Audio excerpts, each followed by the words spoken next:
Blake, have you ever been to Disneyland?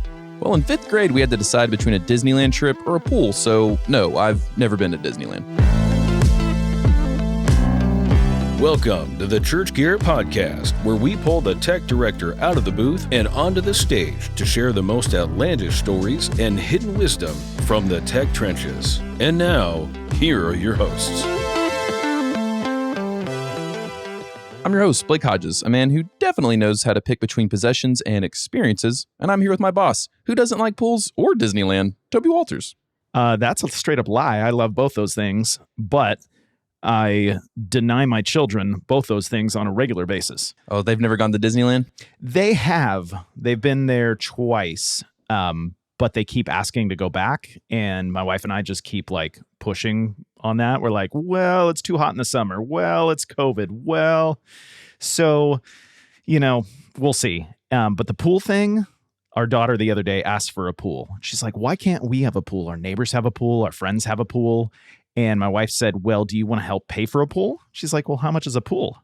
My wife says, well, with our backyard, it will be at least $100,000. On that Tennessee limestone. And our backyard is on a full slope, so there'd have to be super grading that had to be done.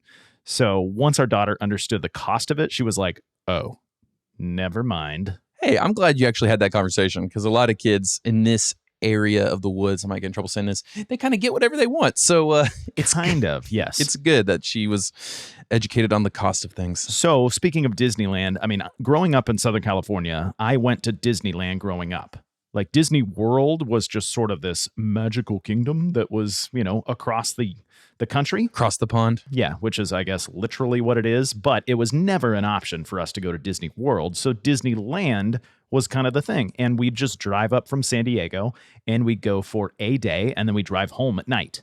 It's totally different than, families in Tennessee that go down to Disney World for a week. Yeah, what you just described, though, sounds very ideal. That's very enjoyable. You get all the fun and you don't have to stay in a scary hotel room. Especially for the parents paying for it and being exhausted after 47 minutes of trailing their kids around. But there was one time where I thought I was at Disneyland, but I wasn't. Oh no. Where were you? It's very close. Maybe 15 miles away. Was it VBS? It was Saddleback Church. Now, were you a kid at this time? No, I was an adult at this time. I was 26, so how much of an adult is that? Yeah, not very much. Not very much. So, I don't want to say Saddleback doesn't have roller coasters and cartoon characters walking around, but their grounds is so beautiful that I literally felt am I at a different one of the lands at Disneyland and this is just church land?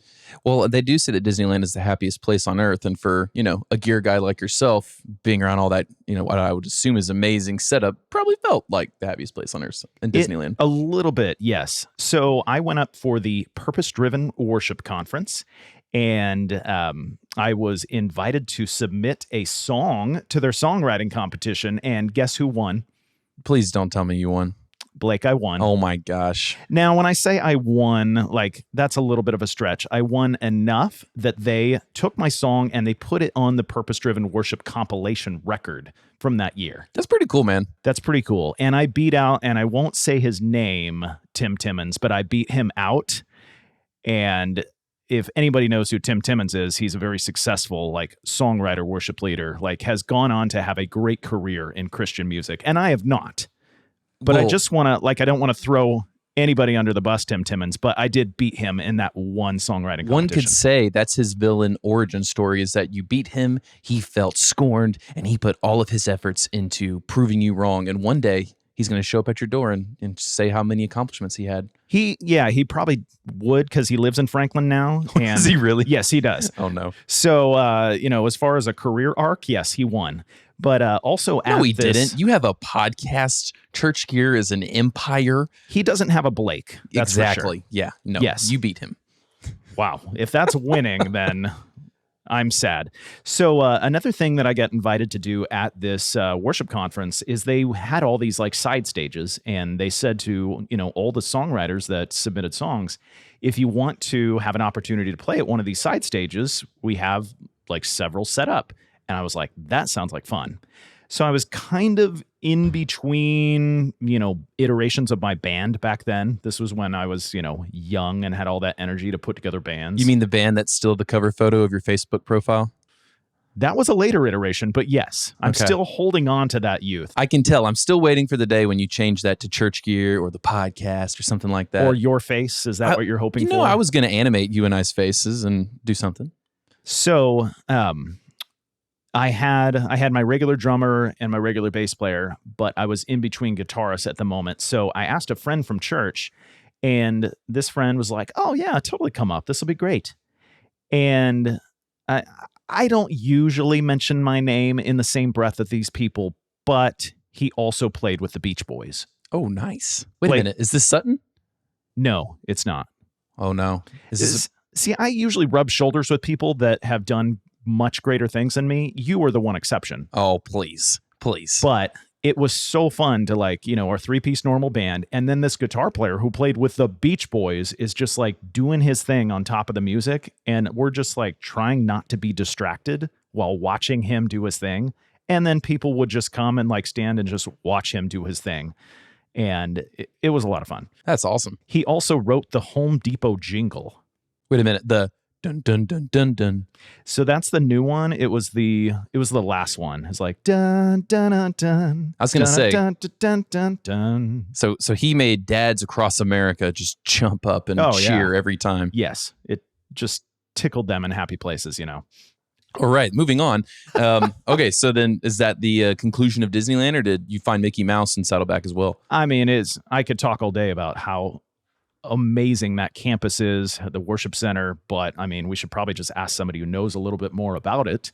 We should, because you at 26, that was, let me do some math here, 100 years ago. So I'm curious. It was 98 years ago.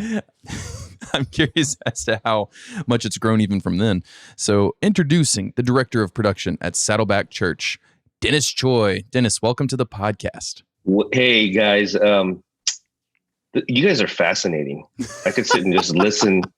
I just keep talking. I'll just listen to you guys go story after story. That is amazing and interesting and sometimes odd. But hey, it's okay. You guys work well together. Let me tell you. I mean, that's usually how people describe Blake and I. I'm interesting. Okay. I'm fascinating. Blake is odd. That was so good. I'm not going to counter it. That's great. We should get shirts that say interesting and odd on them. Yeah, there you go. Yeah, that could be. I like that. Those are your call signs, guys. That's in right now. It's your call sign, like Maverick and Goose. Yes, interesting and odd. Which, Dennis, give me your take. Have you seen it? Is it better than the original?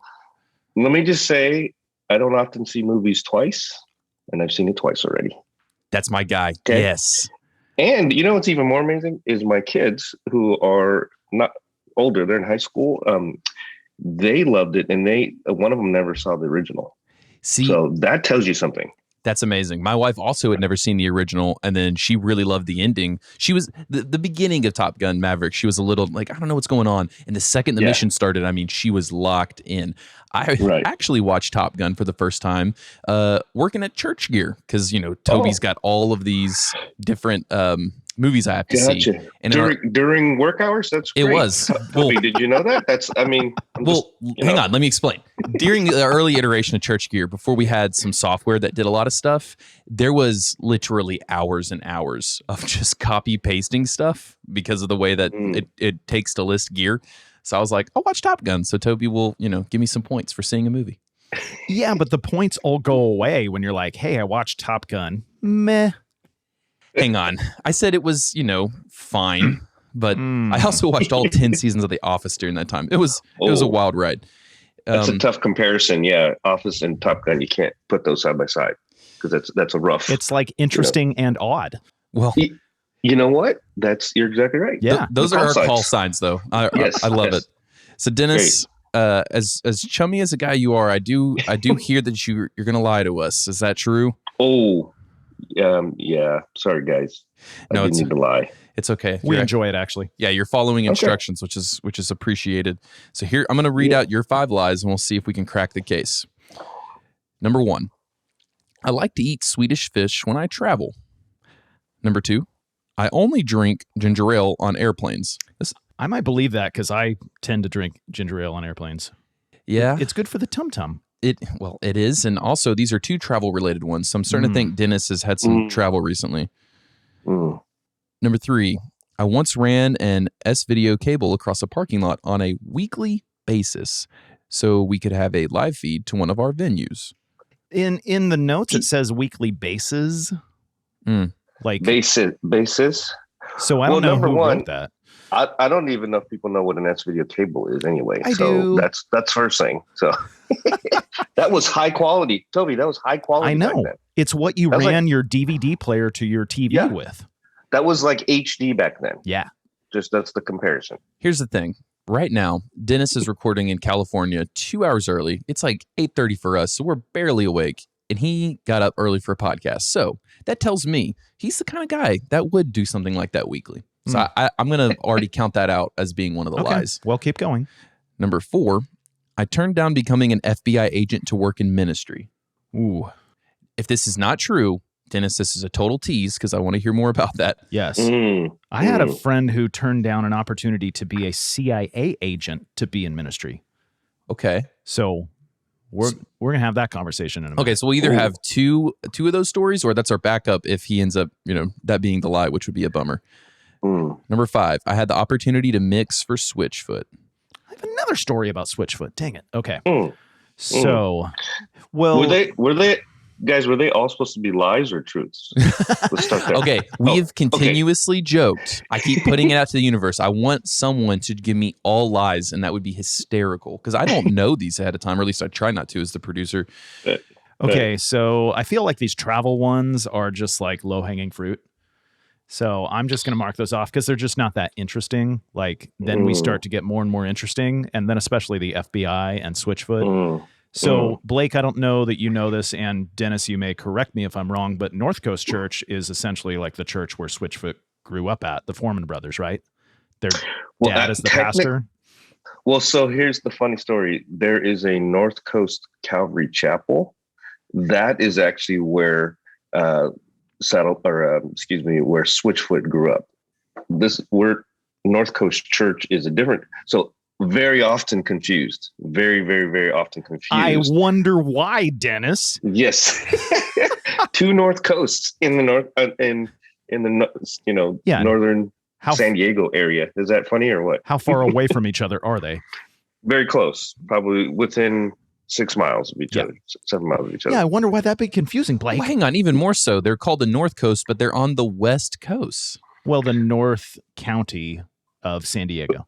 Is this where Kim Kardashian got the name Northwest? Because like it was born on the Northwest Coast. I mean, no, this doesn't make any sense. It is very, because we're in Southern California too. So in Southern California, you're the North Coast of San Diego, which is south of LA, which is in Southern California, but we're north. Yes. So now we've got Northwest and South. So how do we squeeze in east to that?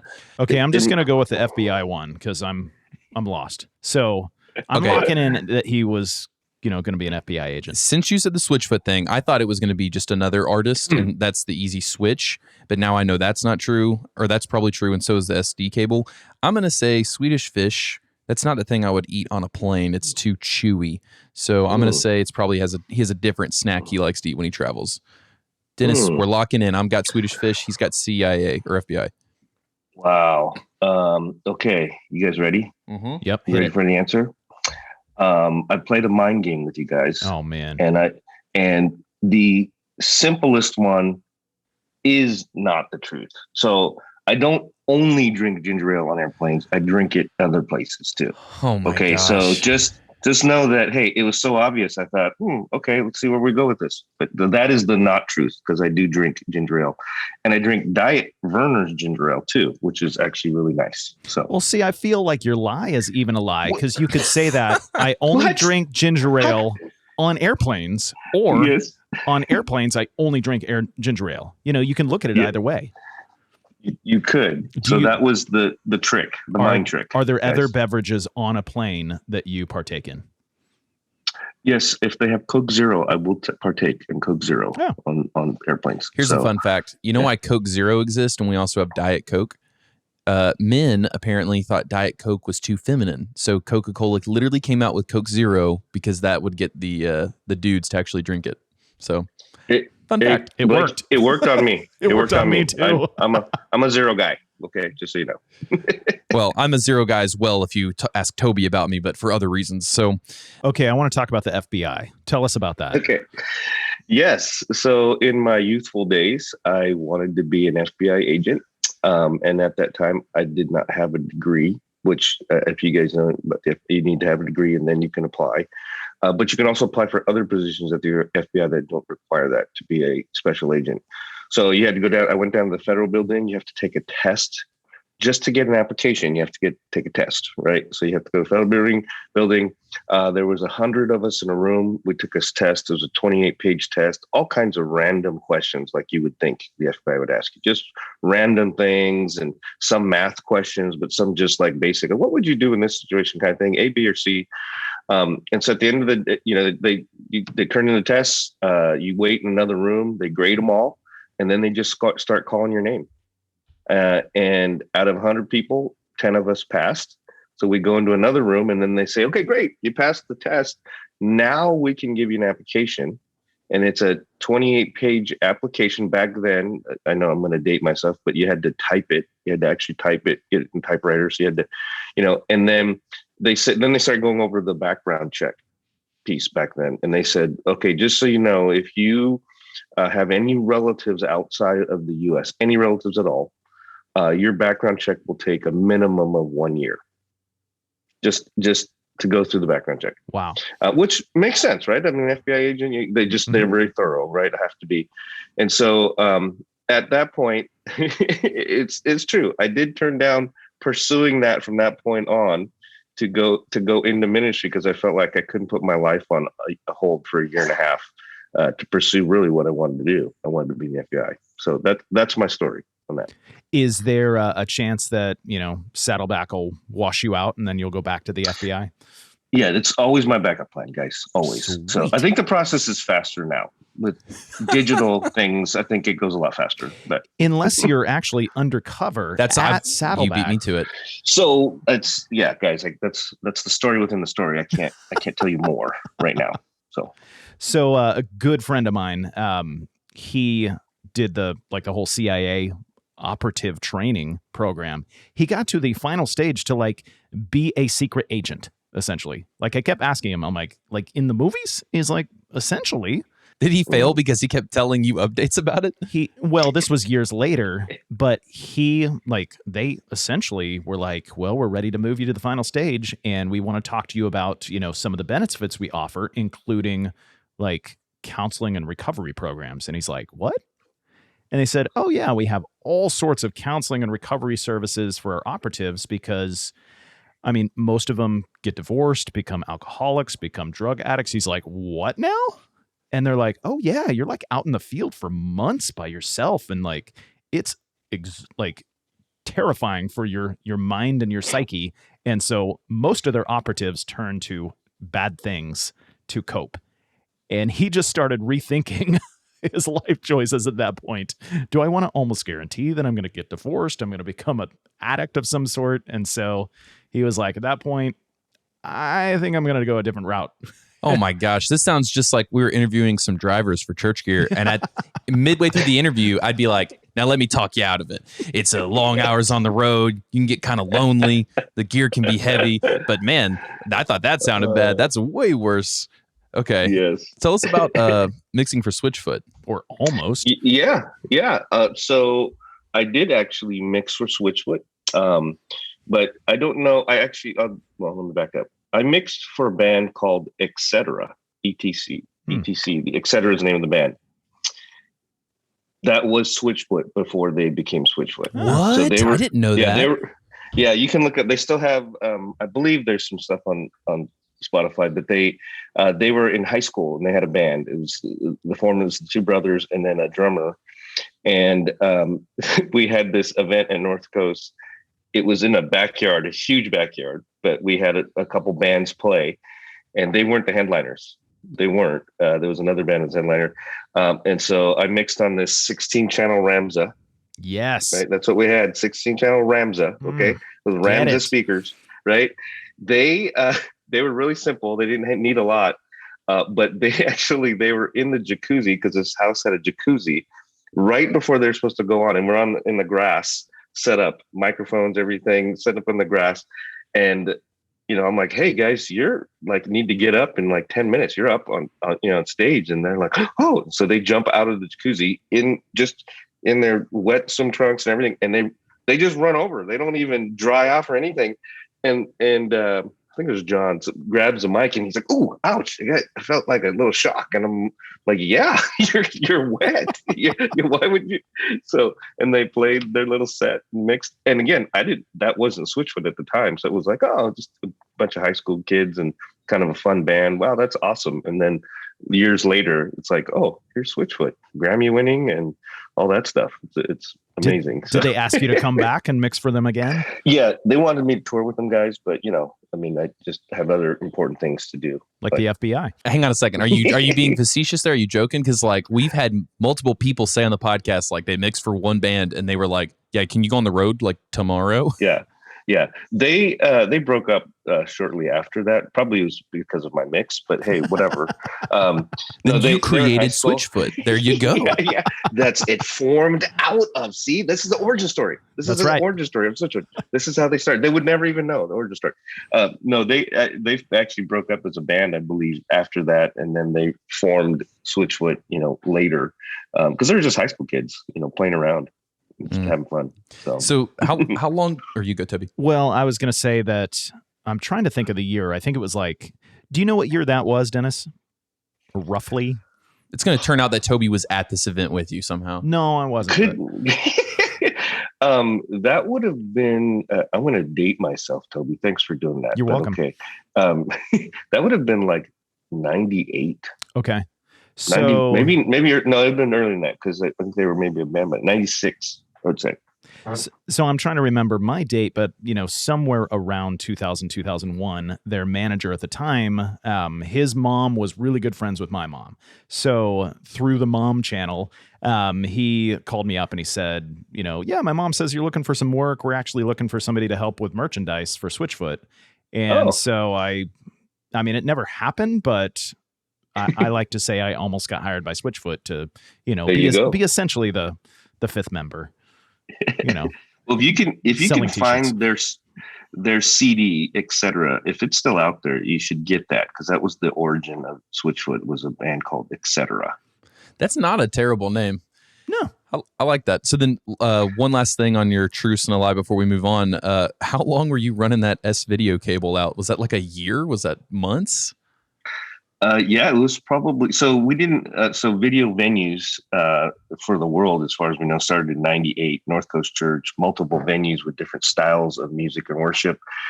We didn't own all the business park buildings around us, so literally had to run a cable around the ground because back then there wasn't a lot of technology, especially wireless, to go from building to building, and we didn't own them. So we had to do that temporarily every weekend. And so that was probably, well, I think there was a limit on this video was, I think 300 feet at that time. And it was probably about 250, from building up, down, across. And I mean, it was a driveway. There was cars that would drive over it during service as they get to the parking lot.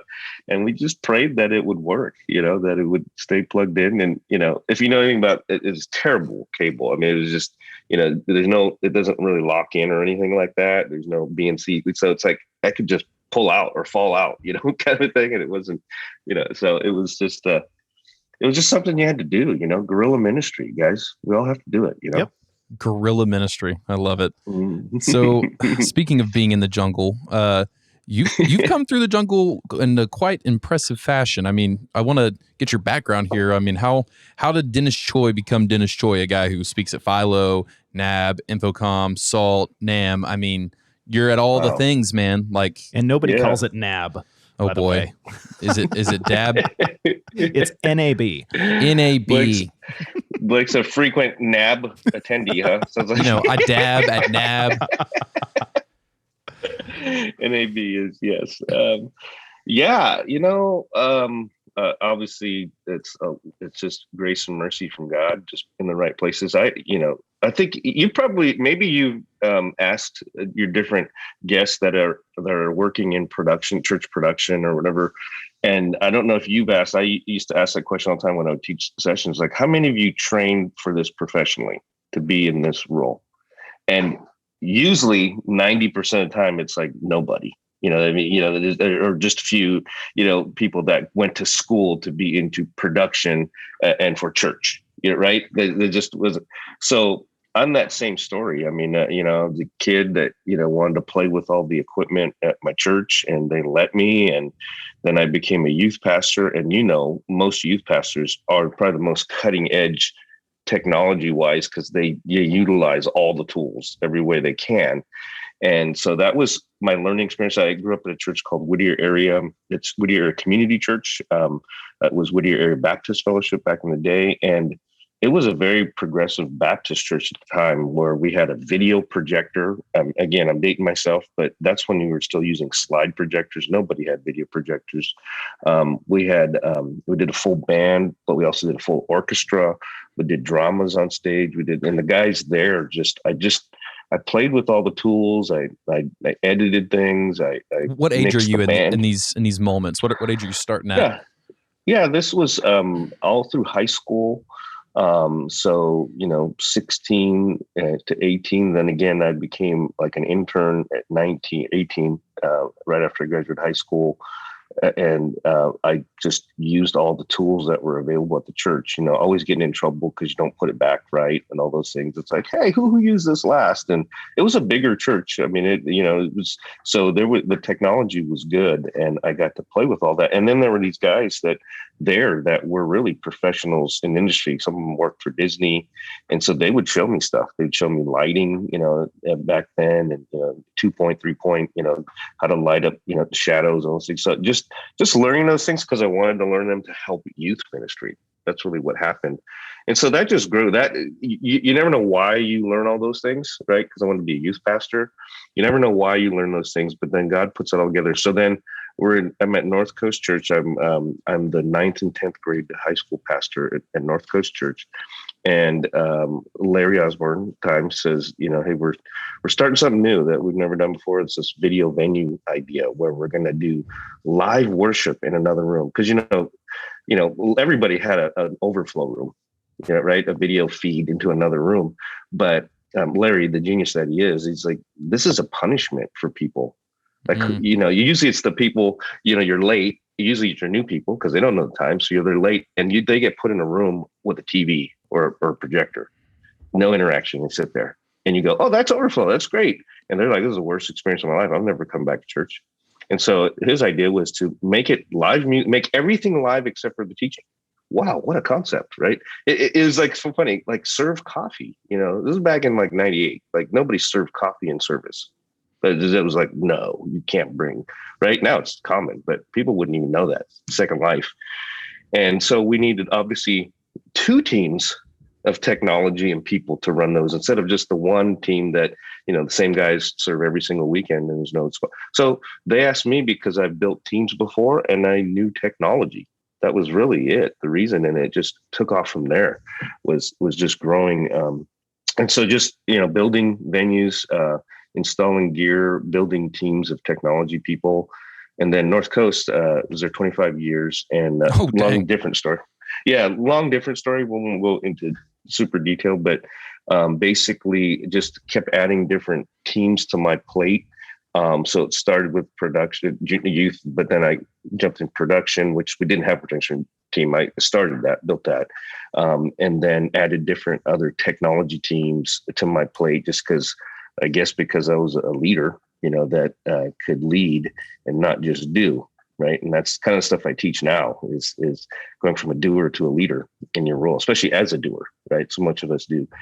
So just, building that. And then the kind of turning point, I think, for me in production is, I was looking around, we're a multi-site mega church, and I didn't know anybody else doing what I do in production or technology. So I just reached out to 10 of the largest churches in America. I just reached out and said, who's your technical person? I don't know. That was probably in 2000, early 2000, I think.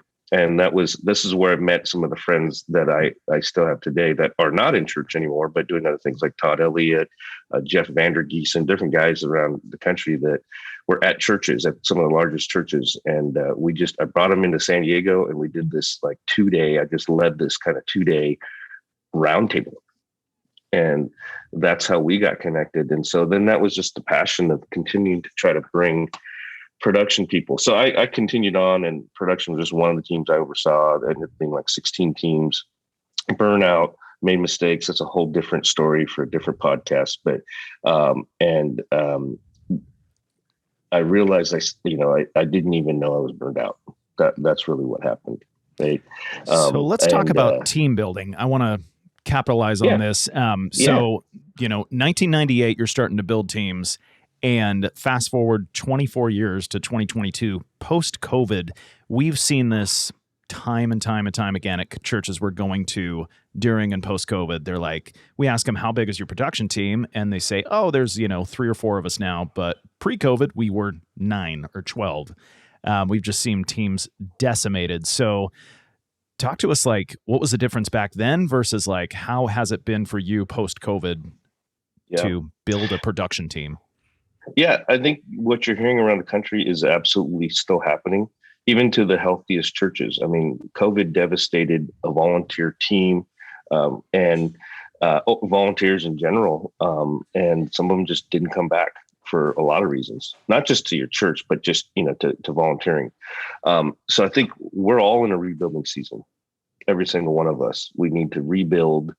And I think we're going to rebuild from within. I mean, there's a trend that you guys probably have heard. You've probably interviewed people that it's hard for a church to hire a technical person right now. We've been seeing a lot of, of the secular world stealing church techs. I mean, just mercilessly, easily with bigger salaries and easier working conditions. And suddenly it's like the churches, I think, is in a big moment right now of having to figure out how do we redo the church tech role so we can keep and attract these awesome people.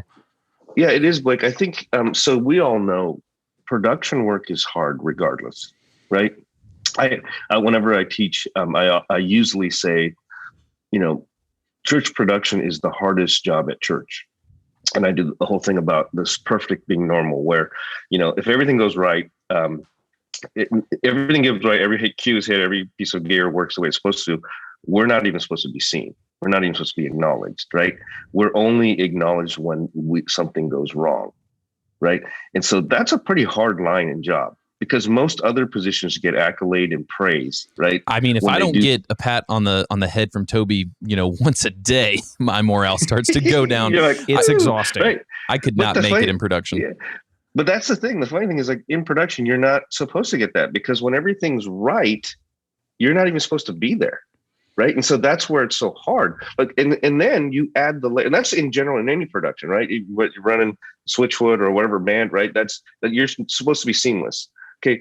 But then in the church world, you add this whole layer of like grace and mercy and people dynamics, where this high expectation, right, of, man, it's got to be like a concert that I went to the other day. It's like, yeah, but you don't understand the resources that go into that concert, right? So you have this high level expectation that you have to reach too. So I really believe, and this is what I try to minister to church tech people, is that there's an extra layer of not just production, which is just hard work by itself alone, in the church world. And I think that's why we're seeing people leave and not come back and go, hey, I'll just go to regular production. I mean, if I got to deal with all these things too, and these unset expectations at churches, and people don't understand what they're asking for, then I'll just go to the real world, get paid a ton more, and still have the same production, stress that there is normally, but I don't have this extra layer of churches. And I really feel like that's why we're seeing them, people leaving the church world. Well, so we really wanted to ask you about teams, but now we've stumbled into this. And so I want to ask one more follow-up on that. Yeah. What would you say to someone right now that is in production and either thinking about leaving or needs to have that hard conversation of those unrealistic expectations, the amount of resources they've been given? I mean, I think it's very telling when you look at our podcast, even the microcosm of, we've put out, the point this episode comes out, like a little around 20 episodes. You know what our like second most downloaded is all the time? Burnout. Like, we have an episode about burnout, and that one always gets the plays. And I think that's really telling and scary. So what would you say to those church techs that are feeling all those pressures? Yeah. So dissecting my burnout, what happened with me, it was a process. And I was incubated in COVID during the time. And so I couldn't even do work. You know, it was God's blessing and curse on me that I couldn't even do anything else besides think about burnout and what happened. And so for me, here's the simple answer for me is I lost my calling. And so what I try to do now is talk about and explain your calling again, because if you're going to work for a church, no matter what position it is, the calling has to be first. But we get so enamored with even, if you're in a mega church, there's some pretty decent equipment, church gear. Hey, there's pretty decent gear that you get to use, right? And there's a draw to that. Like, ooh, I get to mix on that, or I get to run that line. Ooh, I get to use these new fixtures. Or they're saying they want somebody to come in and buy new stuff. Wow, that sounds exciting. There's an excitement to that, but that's usually led in production or technology. It's usually led that way, right? By the gear and stuff that you get to do, instead of like, this is a calling here. And I'd rather take a person that understands their calling and their sacrifice in this area than somebody super high skilled, as long as I can teach them, right? Because that's some of the issue. And so I did this class at SALT when the conference was teaching, and it was teens and tech. And one of the mistakes we make is that like every church has a young high school or even junior high student, and they throw in a console, like, oh, cool, start playing with this. And they're great. And they learn it, right? And pretty soon, okay, now we'll bring you on staff. They're 16-year-olds. We're going to bring you on staff because you're tech. Okay, awesome, great. And they love this, right? And then they get into high school and they continue to do, or they graduate high school and they stay on. And then pretty soon you turn around and they're like, they're full-blown, like high-level, sophisticated tech person, production person. And, they're like, well, what's my career path here? I'm like, we don't know. We don't have a career path. What are you talking about? You're just doing this stuff. And they can go get great money in the industry, right? And they usually walk away. And I always go, why? Well, because nowhere in that journey did anybody teach them about calling. Like, what's your calling to this? Like, there's going to be sacrifice. It's different than the real production world because we're working for Christ. Right. And so do you have a calling? Do you understand your calling? Are you called to ministry? Right. And then this is your ministry. And I just feel like we just miss that step and we don't even come back to it later. And then sometimes guys like me forget it because you get so busy in the doing and the stuff that you forget about the calling, and it becomes way over here. And that goes with, just your spiritual health. And there's a whole another thing I can talk about with spiritual health and where that is and measuring that, gauging that along the way, because that's where it falls. So talk to us about those steps at Saddleback specifically. So, you're at one of the largest churches in the country. So everybody assumes you've got this huge talent pool to draw from volunteers or staff members, whatever. What kind of training process, like where do you start with those people that say like, ooh, camera, that looks interesting. Ooh, soundboard. Yep. So there's, it's really bring two things. There's obviously and I've been at Saddleback for 2 years. And so some of this process was in COVID. So there wasn't a lot of recruitment training, but as we develop and what I did at North Coast is what we're going to be applying here. But for number one, for training with anything, guys, I go back to what I call operational training only. We get people and we're like, they don't, it's too complicated. They don't, right. But they need to know what every single knob on that console does first. I mean, how many churches have you been to where there's like tape across things? It's like, do not touch this ever, Dennis, ever. We cannot tell you the amount of tape. My first couple months in church gear when it's just me and Toby in the basement and I'm peeling tape off of consoles. Yes. I mean, do not touch this Push channel. this button. Right. And you're like, don't you just go, I want to touch that. What does that do? Well, how come nobody explains what that is and why you don't need to touch it or use it, right? Instead of put tape on it. So operational training for me is the basic training of anything in production. What does every knob do on that console or device? It actually applies to anything. Like if you want to be a children's worker, operating your room. Like where are the scissors when you want to do a craft? Like I don't know if you ever volunteered and they're like, we're doing a craft today and you're the leader and you're like, I don't know where anything is. Like, where do they put the glue? Right? Dennis, I was a preschool, worked in preschool all through college. So I totally know what you mean, where it's like suddenly you have no goldfish and you're sprinting down the hall to get the goldfish, the number one currency in the land. Right. Because you weren't taught, operationally, what does everything do? Where do you get all your stuff? And so for me, training is always that. It starts with that no matter what position you are. But then there's also the calling training as well. Because in volunteers, I believe you got to be called to this ministry as well. It doesn't have to be your vocational calling, but it's a calling to go. I want to serve, and I want to do, so I do something called the heart check, right? Whoever wants to volunteer, however they come, whether they apply or they call or even whatever, and they say, hey, I'd love to join the production team. I want to volunteer. Awesome. What are you thinking? What do you want to do? Oh, and they'll start telling me like, oh, I want to mix in the worship center. That'd be amazing work. Great. And then usually the first thing I say is like, great. We have a high school ministry that needs somebody to mix for them, on the weekend. Their answer alone, guys, tells me where their heart is, right? Because if they say, ooh, high school, yeah, I don't know. I'm not, that's not my thing. And I want to be in the worship, that tells me, ooh, maybe they just want to do what they want to do and not serve where we need to see, right? But if they said to me, Dennis, I'll serve wherever you need. You need high school, you need wherever you need to pick up trash over here. I'll do that because I want to serve first. Right. And then I want to learn and take. And so for me, it's always this heart check. And that's the calling piece, right? Are you called to serve and drive that? So it's those two things. We can get you serving if you do those two things. And then from there, it's a whole host of different training and what I'd call manager training, advanced training. You pick people. You don't just blanket train 201 or whatever. That's, you guys know that's actually a waste of time. Try to get everybody through advanced training. It's like never works. That's why businesses pick managers and specific people like you'd learn much better. Let's grab you and teach you how to mic a drum kit, right? As opposed to trying to teach everybody how to. That may be fun to teach everybody, but there's guys on the curve all the way around, and it's just some are asking dumb questions, and these guys, advanced people, are like, why do those guys keep asking? Gosh, don't they learn faster, right? So you're in this tug of war kind of thing. So could you teach Blake to mic a drum set? Ooh, I know. I've heard miking a drum set is very difficult. I literally saw a meme on Instagram that said, tip on miking a drum kit. And step 1, mic the drum kit. Step 2, know you will die and go to heaven one day. So, well, my first question, Toby, would be then to Blake is like, well, where's your heart at? Because if your heart's in the right place, right?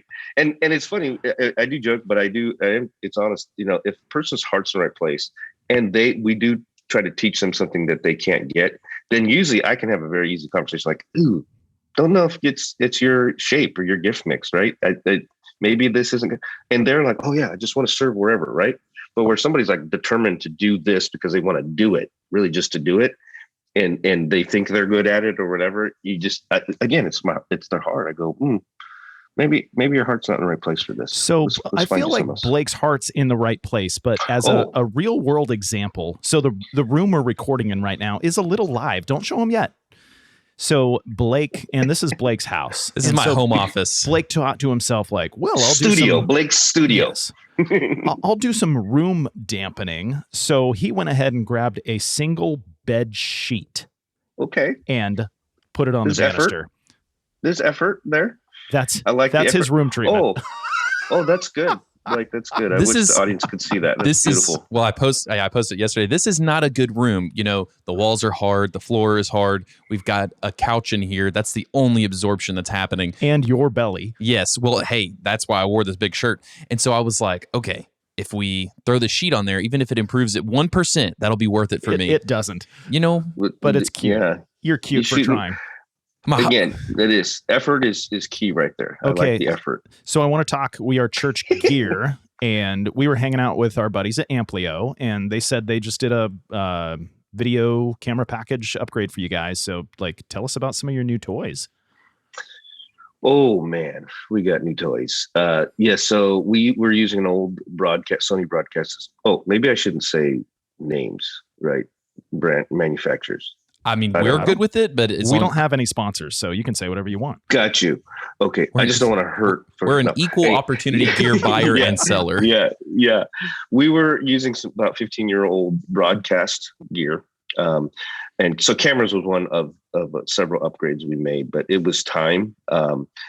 Just the main reason is we wanted to go into a more film-like look for live broadcast, right? So that's not usual pre or post, right? And then broadcast is broadcast. So that was probably the difficult challenge, was picking a camera that could look like film, but also do a live broadcast with tally lights and shading and all that stuff.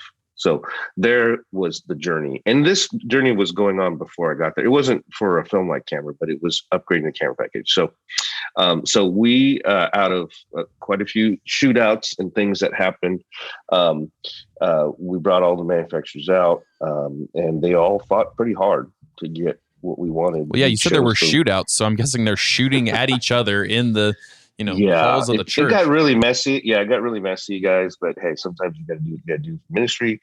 So that's it. But it was great. I appreciate all of them and being able to come out. But we chose the Red Komodo camera. Part of it was cost. The cost of the camera was incredible, but there was some big challenges with making it a live broadcast camera, so like a broadcast studio camera. And so there were some technologies and things that had to be created, advanced faster than some manufacturers had them to do that. So we are currently live with a progressive camera in a live environment, and it's been great for us. And again, I mean, I love the Amplio guys. I got a long history with them. But they really have made it possible with this camera in particular. So Red is using kind of us as a lab / show other people. They're really excited because, again, this is new for the Red world to have this live. Other churches were using it. I think Bayside used the Komodo in a semi-live environment, not totally live kind of a thing. And so we're just excited. We love the look. Red has a look. The camera just naturally has a look, and it equates very well to what we want to do and how we want to do things. So that was one of the big upgrades. Yeah. Well, speaking of, big things, you've got, your job is at a very big church. What are some of the very big challenges that come along with that? I mean, you seem cool and under pressure, but I'm sure, inside your mind, there's some moments where you're just stressing out. Like what's the stuff that keeps Dennis Choy up at night? Yeah, for me, and if you've ever heard me teach or speak anything, I don't usually speak on anything technology skill training wise. It's usually all the soft skills. It's the interacting with people. It's understanding creatives. It's working with your senior pastor. It's how do you become a better leader and not a doer. All these things are kind of what I inherently just love and just kind of learned, paid the dumb taxes and did things wrong. So just like anything, the larger the church staff, I wouldn't even say just the church size, the larger your church staff, the more you run into, different, I would say nicely, opinions about things, how things should look, sound, and feel, right? And you get that from all different angles, and you're like, who do I need to listen to then? Or how do I make, or those people should just talk to each other, but they don't. And you're the person kind of in the middle going, okay, what do you want me to do? And sometimes it's in the moment, right? It's in the moment. Like one says black, one says white, and you're like, who do I listen to? What do I happen? So those are the challenges that get even larger, the larger the church is, and the stronger the leaders are that are around you, right? Because as a church gets larger, they bring in stronger, better, bigger leaders in one sense. And so part of it is the challenge of just balancing all that. And as simple as you get a direction like, let's get new cameras. Okay, great. So who is going to be the bottom line, as far as what it should look and feel like, cost, we can go to capital and get those things. So there's just a lot of those conversations that I tell production people all the time. Like if you get into production at church, you're going to deal with people more than you are with equipment if you become the leader. Right. If you become the leader, most of your job is working with people, helping them understand. Speaking of those people, I want to, circle back to the, oh gosh, I just said circle back. I want to go back to the team. At least you didn't say Nickelback. Yeah. Those business isms though, I can't stand them. Let's circle back. Let's regroup. Let's unpack that. Let's touch base. Let's run back. How about that? Let's scamper back. Scamper back. Okay, is that better? So let's scamper back to the team building talk, because again, as COVID has decimated teams, as churches are trying to rebuild, they're getting competition from secular world taking people. Like, I really loved your response on how you build someone up from the beginning with that technical training, with actually the operations stuff and the heart check. So let's say you've done that with some people. Now that you've got your baseline people figured out, how are you building teams with those people? And like, what advice would you give the churches, to like the smaller churches that are trying to maybe even just build their first team? We see a lot of people who they've got one volunteer and that's it. Like how, what advice, common advice have you come up with on building teams throughout the years? Because I feel like you've done it a lot. Yep. So the common mistake that, and I still make it all the time, is that we put recruiting on one person, right? The leader is supposed to recruit everybody. Like, and then they figure out different ways to do it. Well, maybe they go up and make an announcement, or maybe they send an email, or maybe they make a call to a couple people. I've always tried to build a culture where everyone recruits on your team, right? Staff and volunteers. So I do this thing where I say, give me 3 names of people that can do your job. That's all. So no matter what position you are, if you're a lyrics operator or a camera operator or children's worker or a greeter at the door, give me 3 names of people that can do your job. I used to do that like 4 or 5 times a year. And then it becomes less and less as the culture goes, because your people automatically look for it. Now, let's just say, like you said, you have 3 volunteers, okay? And you say, give me 3 names of people that can do your job. And only one of them gives you 2 names. Those 2 names are way better leads, right? If you call leads looking for somebody, than you just standing up in front and saying, hey, anybody want to join the production team, right? Because these are semi-vetted from people that are doing their job. They don't want to bring somebody that can't do it. They're going to look for people in their small group or maybe a family member, like, oh, my brother John could do this. Yeah, he's just like me. Cool. Well, you know what happens? Usually they bring them and that person sits with them when they're serving. They shadow, right? They become your recruiter and your trainer. Whoa. But see, if I try to do that, I can only do one person, right? If my team of 3 does that, there's 3 people. If my team of 10 does that, and that's just one name. If they gave 3 names, right? You just see the resources and reach that you could have if you push and inspire your own team to help recruit, not just you. And that's usually the mistake. We don't have time. We don't recruit, right? Yeah, I've heard the phrase, always be closing, like sales, and then I've heard I think it's always be knolling in the culinary scene of like cleaning up your workspace, and then it sounds like in the church tech space, always be recruiting. We've experienced a little bit of that ourselves in our company, trying to get, we need drivers to pick up gear, and so like it got to a point where every single person was asking every single person they knew, and within 2 weeks, problem not fully solved, but semi-solved. We definitely need a new and better Blake too. Oh, so if there's a new and better Blake out there, I've got Blake 2.0. I've got 5 names for. Would that for be Blake like 2.0. You need to find like a Drake then, not a Blake? Like, would that be better? Would that be the next level, like Drake? Okay. Yes, you could get a Drake to replace me with a guy. You could get a Lakin for a girl. Wow. These are just 2 names. Was rough. Okay, so Dennis, we love to wrap all our episodes up with a tech takeaway. This is, I'm going to vamp for a second / explain it to give you a second to think of one, but this is your unique, weird, strange, random piece of advice that you would say to any church tech that would make their Sunday mornings better, their prepping for Sunday mornings better. Like, and I say weird or odd because, everyone knows best practices. What do you feel like over the years, this is kind of your thing that you've noticed that you would advise all church techs to take up? That's a good, wow. You're only giving me like a second to think about that. Like, well, to be fair, millions of things run through my mind right now. I sent that. Yeah. I used to send a lot more text on these outlines of like explaining it. Yeah. And then I was like, no one's going to read that. Maybe I should get back to that for the tech takeaway to prep. No, that's okay. Yeah. I'll give you something. And I've shared this before, but for me, the weekends, you've probably experienced this if you've ever been around production or worship at a church. It's the sound wars every weekend, right? It's the musician versus the sound engineer. Is that a new thing? No, totally. Okay. I literally was. It's common. Yeah, I was prepping something for next week's episode, which now at this point is in the past. And one of it was talking about how, on the last service, I can just play as loud as I want because no one's going to take me off stage at that point. I feel you. Right. Well, that's so. One of my sayings is no arguing on the weekends. Right. So we go into a weekend And you have, again, musicians like, oh, I forgot to tell you, I got this keyboard player coming. They'll be in, and then, the sound engineer's like, why wouldn't you tell me that earlier? And why are you making my life so difficult? And there's just this war that happens. And not on purpose. People just forget or not do things, right? And so you get in this war. But all that does is it just takes both people out of what they're supposed to be focused on the weekend, right? The musician or worshiper, you're supposed to be focused on leading people in worship. Not worried about the sound, not worried about like you didn't get this. And so they're going, oh my gosh, I offended the sound engineer. He's mad at me. Whoa, or she's mad at me, whatever. And it's a guy, and they just have this sense and they forget, they lose focus of what they're supposed to do.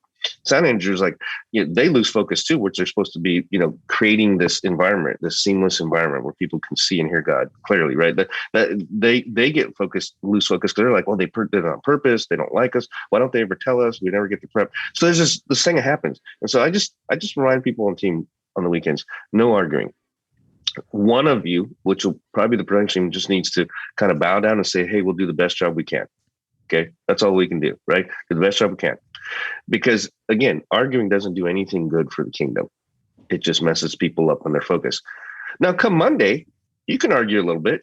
You can say, hey, it would have been great to know, right? You can do that offline when the weekend isn't what we're supposed to be focused on, in the moment. But we so often do it there, we get upset at each other. And so again, it doesn't put us in a great place to serve. And it doesn't help us with our calling if we're focused on that. So that's my little advice, is no arguing on the weekend. Somebody has to just bow down and go, no problem, we'll make it happen, right? And we'll talk about this later. We'll figure this out later. So No, I love that. I mean, me and Toby argue every Saturday, so maybe we should adopt Shut up, Blake. Yes. No arguing, guys, on the weekend. So Save it for Monday, Blake. Okay, fine. and you guys aren't using your new call sign, so I'm a little disappointed. Oh, okay. Shut up, Odd. You know what? Interesting. I'm going to get us some shirts made. That would be fun. I love that you have to call me interesting now. Yeah. Well, I've got a long history with interesting. I tell people that's the word people use as an adjective when they don't want to say the actual adjective they want to use. That's interesting. Very Yeah. interesting. I'm so serious. Now that I've told you, you'll notice it every time. Like when people say interesting, that means there's something they're not saying. So, yeah. Dennis, what you want to plug, man? Where can people find you, or maybe people shouldn't find you? I don't know. This is your chance. He is in the FBI. Yeah. So This is it. This is the moment, guys, where I get to give you where you need to reach me, right? Is that what you're saying? Yes. Address, phone number, social security number, credit card. Perfect. maiden name. Here's where maiden name. Mother's Okay, maiden name. Dennis's catch maiden it. name is still That's Choy. good. Look, I say a Yes. lot of things at low volume to see if people pick it up. And he Come did. on, Odd. I picked those up. That's great. Like odd, not like odd. There we go. Sorry. Yeah. So there's an email address that I love to give out because it's really a ministry for me. It's churchtechcoach@gmail.com. churchtechcoach@gmail.com. And you can ask me anything. If you're, again, my burnout story, I said it on other things. You can, but you want to ask me about it. If you feel like you're getting burned out, or you're close to that, reach out. Email's great for me because I can answer it in the middle of the night and not have to be so urgent. So anyway, that's a great place because I love to just help church tech people specifically because I know that world so much. And so please use that, churchtechcoach@gmail.com. Love that. You should turn that into your own podcast, actually. Like those anonymous write-ins, like Ask It, or you know what I'm talking about? They were really popular back in the day. Interesting. Yeah. Like op-ed pieces. Yeah, like Ask. It'd be like the person would use a pen name. It would be a fake name, like Ask. Yeah, like romantic advice. Sheila anything. Yes, but for church tech. Totally. Awesome. Well, man, thanks for coming on the show. Appreciate you guys. Thanks for having me. Thanks for listening. And hey, congratulations on surviving Sunday. If you happen to make it through next Sunday as well, join us again for your weekly Tech Breather. Blake, do you know what people of the generational age of Dennis and I do on social media? Interesting. I'm not sure. What do they do? We post pictures of our kids. That's true. And So since you don't have any kids, you have cats. Is that what you're doing on social media? I actually literally posted a picture last night of my cat on social media in front of the podcast mic, and his new podcast drops soon called Feed Me More. You're like the crazy cat lady. I'm a crazy cat guy, but we need to get some stuff in these feeds that's not cats and not kids. You know what I mean? I feel you. We need some better content. You know what would be just amazing content to put in those feeds? New call signs? Yes. So one, I want you to send us your call sign and tag us. And then two, I want you to post your favorite thing from this episode. You could post some audio from it. You could take a video of yourself saying your favorite moment. Maybe you could post your call sign and tag us. Just some feed, stuff in the feed that's not kids or cats. My favorite moment from this podcast is calling you out with your room treatment of the bed sheet.